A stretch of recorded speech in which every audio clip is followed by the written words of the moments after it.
Bonjour, je suis Marie-Noëlle de Pembroke, je suis mariée et j'ai 2 enfants. À titre professionnel, j'ai créé un Family Office dédié à accompagner les familles dans la gestion de leur fortune. Et je mets un accent tout particulier à la recherche de cohésion intergénérationnelle, de cohérence dans la finalité des patrimoines et la manière dont les familles l'engagent dans la société. J'ai été appelée par Philippe Royer à prendre la présidence des EDC de Paris.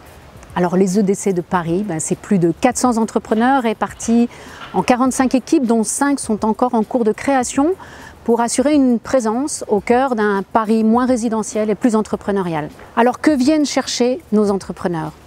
D'abord, Paris, c'est aussi le reflet de la grande dynamique du mouvement avec de plus en plus de jeunes entrepreneurs qui nous rejoignent. Ils y trouvent une communauté de partage, fraternelle. Ils se retrouvent en petites équipes pour aborder très concrètement leurs problématiques du quotidien dans leur vie d'entreprise, mais également plus largement au niveau des assises régionales et nationales. Ils viennent aussi renforcer leur foi et fondamentalement, c'est le cœur de ce que nous vivons dans les EDC. Et donc ils viennent renforcer leur foi pour être plus forts et plus humains au cœur de leur entreprise.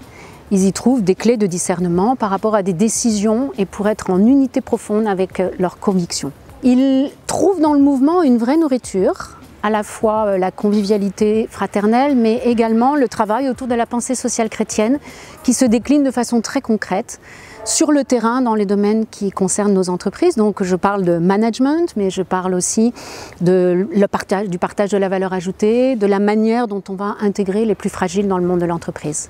Nous analysons aussi les grands enjeux du monde à la lumière du Christ pour nous aider à mieux comprendre notre manière de penser, notre manière de réagir et construire un vrai raisonnement. Donc ma priorité est que ces équipes soient harmonieuses, diversifiées, conviviales et accueillantes, que puissent se vivre dans ces équipes des vrais échanges en vérité, non pour rester entre soi, parce qu'il n'y a rien de pire que les cocons d'entre-soi, mais pour qu'ils nous donnent la force d'agir dans nos entreprises au quotidien, pour que le monde soit meilleur. L'entrepreneur est habité d'énergie, de passion, de capacité.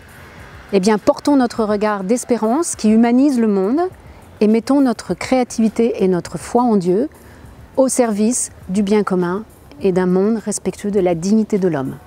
Venez nous rejoindre, nous serons heureux de vous accueillir.